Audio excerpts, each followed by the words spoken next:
திமுகவோட நட்சத்திர பரப்புரையாளராக இந்த இல்லத்தரசி வாக்குறுதி மாறி இருக்கு இன்னைக்கு. இப்படி ஏராளமான வாக்குறுதிகளை இதில் கொடுத்துருக்குறோம். நாங்கள் சொன்னதை செய்வோம், ஏன் செய்வதைத்தான் சொல்லுவோம். நான் கலைஞருடைய மகன். சொன்ன வாக்குறுதிகளை மறக்கவும் மாட்டேன், மறுக்கவும் மாட்டேன். தமிழ்நாட்டை எப்படிப்பட்ட ஆபத்து சூழ்ந்திருக்குன்னு நான் சொல்லியிருக்கிறேன். இதிலிருந்து தமிழ்நாட்டை காப்பாற்றணும்னா திராவிட முன்னேற்ற கழக ஆட்சி தொடர்ந்தாகணும். தமிழ்நாடு அணியா டெல்லி அணியா?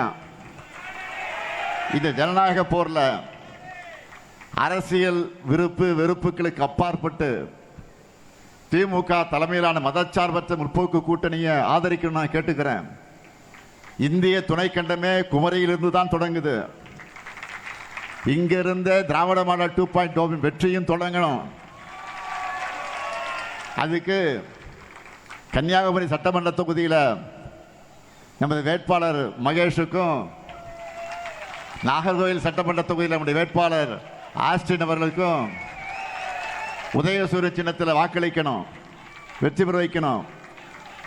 அதே போல கிள்ளியூர் சட்டமன்ற தொகுதியில் நம்முடைய வேட்பாளர் ராஜேஷ்குமார் அவர்களுக்கும், குளச்சல் சட்டமன்ற தொகுதியில் நம்முடைய வேட்பாளர் தாரகை கத்பத் அவர்களுக்கும், விளவங்கோடு சட்டமன்ற தொகுதியில் நம்முடைய வேட்பாளர் பிரவீன் அவர்களுக்கும் நீங்கள்லாம் கை சின்னத்தில் வாக்களித்து பெருவாரியான வாக்கு வித்தியாசத்தில் வெற்றி பெற வைக்கணும். அதே போல் பத்மநாபபுரம் சட்டமன்ற தொகுதியில் நமது வேட்பாளர் செல்வ சுவாமிக்கு அறிவால் சுத்தியல் நட்சத்திர சின்னத்தில் வாக்களித்து பெருவாரியான வாக்கு வித்தியாசத்தில் வெற்றி பெற வைக்கணும். அமையவிருக்கும் திராவிட மாடல் 2.0 ஆட்சியில் எங்கள் சாதனைகளை நல்லா கவனிங்க. எங்கள் சாதனைகளை நாங்களே முறியடிக்கக்கூடிய வகையிலான ஒரு ஆட்சியை வழங்குவோம்.